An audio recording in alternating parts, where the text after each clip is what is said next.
fíjate, una campaña es básicamente un comando, digamos, un comando que intenta comunicarse con una sociedad, ¿no? En el ámbito nacional o en el ámbito municipal, en una elección de alcalde o en el ámbito del Estado, en una elección de gobernador. Ese comando se comunica con la sociedad a través de dos flechitas, digamos, de una flechita de entrada que alimenta el comando, que es el escuchar, y una flechita de salida, que es el hablar. La flechita de entrada, el escuchar a la sociedad se hace normalmente pues a través de instrumentos de medición de opinión pública, y el hablar hacia la sociedad se hace a través de procesos del uso de medios de comunicación, ¿no? Entonces, básicamente, digamos, en esa síntesis está el trabajo que hace un consultor político y que hace el marketing político. O sea, es un trabajo de escuchar a la opinión pública, por un lado, y luego hablarle a la opinión pública a través de una diversidad, un diverso abanico de medios de comunicación, que no solamente son los medios de comunicación como Globovisión o como la prensa escrita, sino también los medios de comunicación de contacto directo, los medios usuales en la comunicación política, pues los más tradicionales. ¿Qué ocurre en este proceso de comunicación para que en algunas oportunidades, como ha percibido la población, como ha percibido el electorado, pareciera que no hubiese una conexión entre el discurso y entre la población electoral, o entre lo que desea escuchar el electorado y el mensaje que constituye este discurso del candidato? Claro, es muy interesante tu enfoque, porque es precisamente de eso se trata. O sea, se trata de escuchar bien, y si escuchas bien puedes hablar bien, ¿verdad? O sea, la construcción del mensaje político es uno de los elementos fundamentales de la comunicación política. Un buen mensaje político tiene que tener varias características, pero una de las principales es que conecte bien con lo que son las necesidades de las audiencias, las necesidades del electorado. Si el mensaje político no conecta bien, pues el mensaje puede fallar, y con frecuencia lo hace. Entonces, pero un mensaje que falla, pues, es que no ha escuchado bien, no ha usado bien el otro sentido, ¿no?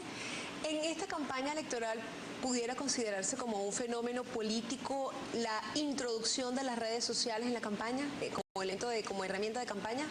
Sin duda, es un elemento que está dando muchísimo que hablar. ¿Qué peso tiene?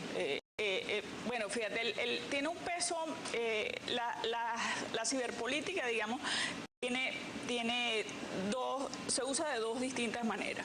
Una manera muy importante es la de comunicación política, ¿no? Es la de llevar ese mensaje político a través de los nuevos medios. Pero hay otro uso que es incluso más importante, me atrevería a decir, por lo menos en una campaña como la venezolana, que es el uso de los nuevos medios para la articulación política, es decir, para el trabajo de organización, para el trabajo de calle.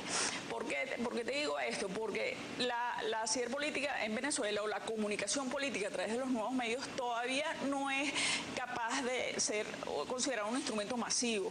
Las tasas de penetración son todavía alrededor del 40%, más o menos lo que es el promedio para la región latinoamericana, muy por debajo de otros países como Argentina, como Chile, como todo el cono sur, que es donde sí podrías estar hablando de comunicación política masiva a través de los nuevos medios. Venezuela no, Venezuela todavía es un fenómeno muy circunscrito a la juventud y muy circunscrito a las zonas más urbanas del país, ¿no? Entonces no es un instrumento de comunicación masiva, pero es un instrumento muy poderoso para la articulación política. Más allá de esto que usted está planteando, que todavía no tienen la misma capacidad de penetración como en otros países de América Latina, ¿pudiera usted evaluar cómo está siendo utilizada la tendencia, la ciberpolítica por cada una de las dos tendencias electorales que estamos presenciando los venezolanos para las próximas elecciones del 7 de octubre?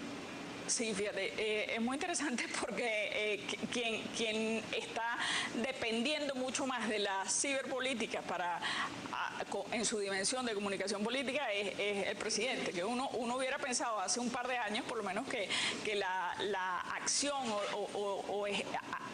actuar a través de nuevas herramientas iba a estar más más del lado de la oposición, pues porque los segmentos que usan nuevas herramientas son los segmentos más parecidos a la oposición. Pero resulta que debido a la enfermedad presidencial, quien se está afincando más en la herramienta como su herramienta fundamental, prácticamente la única herramienta de comunicación hacia sus audiencias, es precisamente el presidente Chávez, ¿no? ¿Esto pudiera marcar un punto de inflexión en la forma de hacer campañas electorales o pudiera convertirse, por el contrario, en un elemento que se transforme en lo que queda del tiempo en un elemento perdón, en contra de quien la está usando?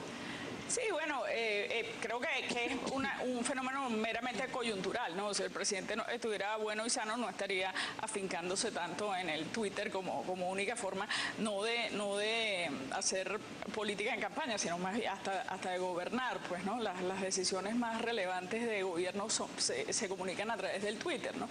Eso tiene limitaciones, obvias limitaciones, y a través del Twitter se puede comunicar emoción, esa emoción que es tan básica y determinante en la opción de voto del venezolano, porque pues hay quienes consideran que el voto en Venezuela no es un asunto racional, sino emocional.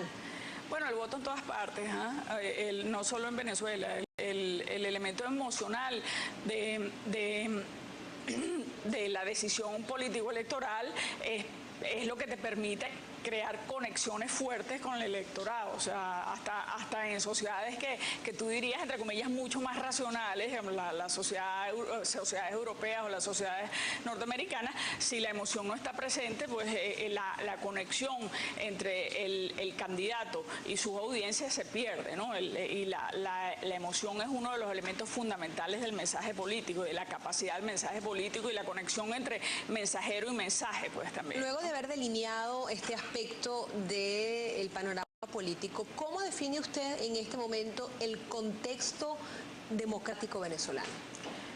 Fíjate, el contexto 2012, digamos, es un contexto bastante distinto a lo que fue el contexto 2006, retrotrayéndonos a la última elección presidencial, ¿no? En el 2006 había un clima de relativo optimismo o relativa confianza hacia la gestión del gobierno. O sea, en el 2006 tú tienes distintas encuestadoras, digamos, midiendo eso, esa es una pregunta estándar, el país está bien, regular o mal, ¿no? En sus distintas gamas, y en el 2006 había una mayoría que creía que el país estaba transcurriendo por una buena situación. Eso no es lo que está pasando ahorita, ¿no? Pese a que el gobierno tiene relativamente buenos indicadores de gestión, la percepción de la gente es que el país no está bien, ¿no? O sea, el país, a diferencia de lo que pasaba en el 2006, que había una mayoría muy notoria que creía que el país estaba bien encaminado, ahora el país no está bien encaminado y eso se divide en dos bloques prácticamente iguales, ¿no? Eso te da un primer marco de partida que es distinto a las condiciones anteriores, ¿no? Y sobre la base de este contexto, ¿cuántos escenarios podrían definirse para manejar lo que va a ser el proceso de aquí al 7 de octubre?